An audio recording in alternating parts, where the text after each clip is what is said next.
merging into the open, beginning public work on television and radio throughout the world, beginning in America and Japan and then other nations. Maitreya and his group of masters have created hundreds and hundreds of signs for humanity to show that something tremendous is afoot. And these are known throughout the world, extraordinary, seemingly impossible happenings, but happenings which happen. The latest of these signs, pointing to acting as a herald of Maitreya, is a new star-like object which has appeared all over the world. Looks like a star, only bigger and brighter and nearer, tremendous brilliance and changing color and moving. But it appears as a star. When Jesus was born 2,000 years ago, a star appeared in the heavens, which, according to the Christian teachings, guided 3 wise men from the east to Jerusalem, Bethlehem actually, Bethlehem, the Holy Land, where they followed it every day, and it stopped over the birthplace of Jesus. Well, that was a star, but it wasn't a star, not a real star. Stars don't work like that. Are set in the heavens and billions of miles away. That star, which, the Star of Bethlehem, it was a spacecraft sent by the spiritual hierarchy to guide the 3 wise men and act as a sign.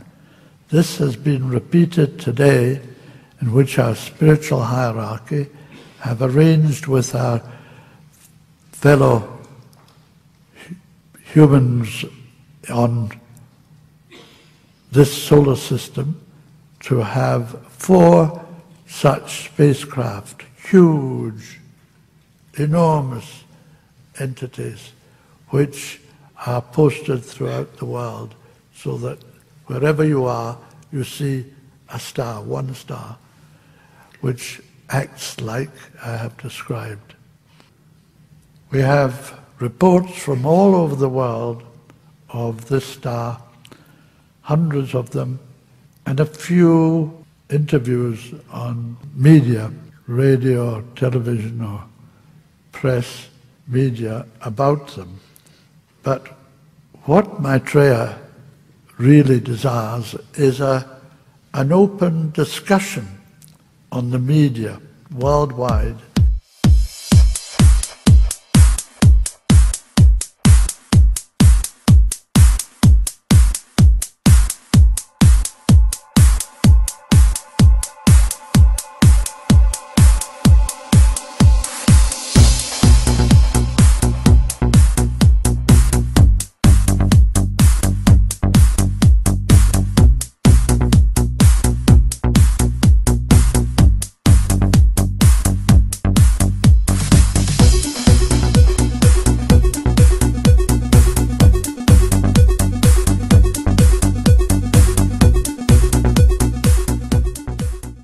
Flying downrange, we get all 3 stages of powered flight, and as the dummy warhead and the package flew on down range, we were all celebrating the fact that we had seen the thing and accomplished the mission. When I got back to the base with the film the next day, I was called into the office of Major Florence J. Mansman, and there were 3 people in gray suits standing in there. There was a 16mm camera and a screen set up. Major Mansman said, "Lieutenant, sit down and watch this." And he turned down the lights, turned on the camera, on the projector, and the film came on. And I recognized it as the film that we'd shot at Big Sur the previous day. Toward the end of the flight, I was looking at Major Mansman saying, "Pretty good stuff, huh, sir?" And suddenly he said, "Just watch this." And as I watched, the warhead, the dummy warhead, the chaff that was put out in front of it as a decoy to deflect the Russian anti-missile tracking radar, everything was flying along, and suddenly, in the same direction this stuff was flying at about 8,000 miles an hour, the object came into the frame, shot a beam of light at the warhead, flew up to the top, shot another beam of light at the warhead, flew around the direction it was flying, shot another beam of light at the warhead, flew down, shot another beam of light at the warhead, and flew out the same way it came in. Well, I don't see. Why didn't you see this when you were shooting it? Well, it was 600 to 800 miles away from us. Oh, I got you. They confiscated. Well, first of all, the Major Mansman said to me, "What was that? Were you guys screwing around up there?" I said, "No, sir." And he said, "Then tell me what that was." And I said, "We got a UFO." And he said, "Lieutenant, you are never to speak of this again. As far as you're concerned, this didn't happen." Hold on, guys. I'll be right back. I gotta take a break. Okay, that's weird.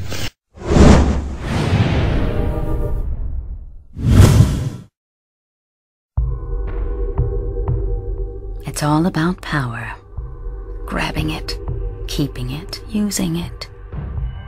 Power is our currency, our DNA, our God. We control the world. We provide the blueprint and we give the instructions. We're the people in grainy photos on grassy knolls. We're the shadowy faces in smoky back rooms and darkened boardrooms. We're right here, hiding in plain sight, buying and selling favors. Blackmail, treason, deceit, these are our stock in trade. We work the magic of the drunken evenings with senators and chiefs of staff. We shake down demons and negotiate with sorcerers. We have stocks in hell and compromising photos of angels. We use any means necessary regardless of the cost because the world is a bad place and you can either do or get done. We're the Illuminati and we're not done.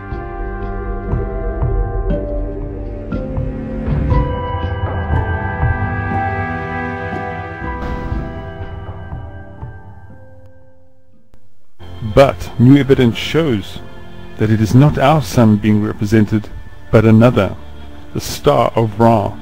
Its ties with the leg of the bull, another Egyptian symbol, and the Christ symbol, the sacred cross, are about to be revealed.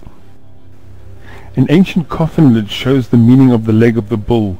It's Egyptian, it was the priestess of Hathor, and here we can see the Big Dipper is not the leg of the bull. It is a perfect match with the Pleiades. And if that is true, the ultimate tomb of the Egyptians has a whole new story to tell. One of the earliest depictions of the Ra symbol is found in the Senmut tomb in Egypt. It has a mural showing all the gods on terra firma, while the narrator points up to the sky at the celestial leg of the bull. It is Taurus. It has the bullhead crown, and Orion shows the way as Horus.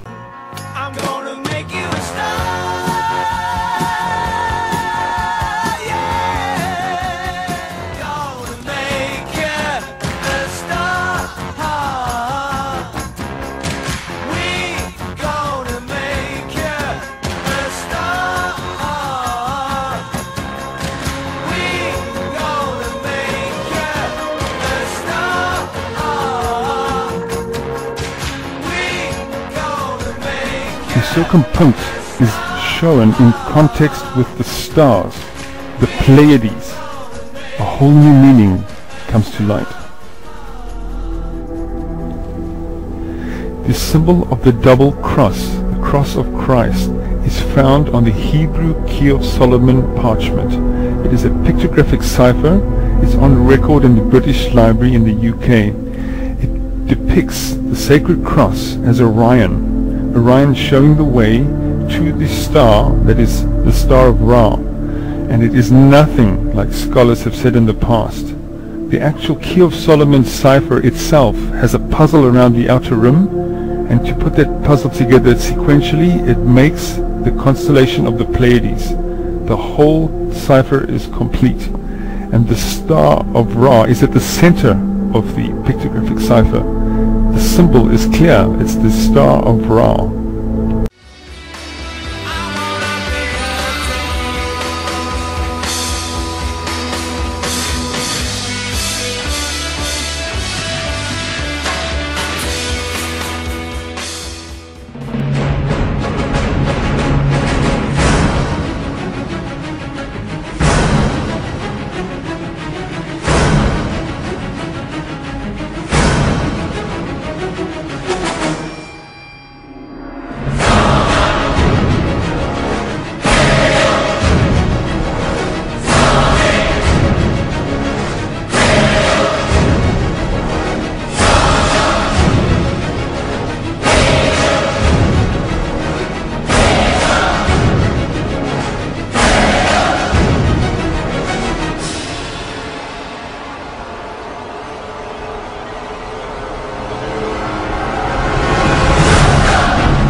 The poet. Bury me in a nameless grave. I came from God, the world to save. I brought them wisdom from above, worship and liberty and love. They slew me, for I did disparage therefore religion, law, and marriage. So be my grave without a name, that earth may swallow up my shame.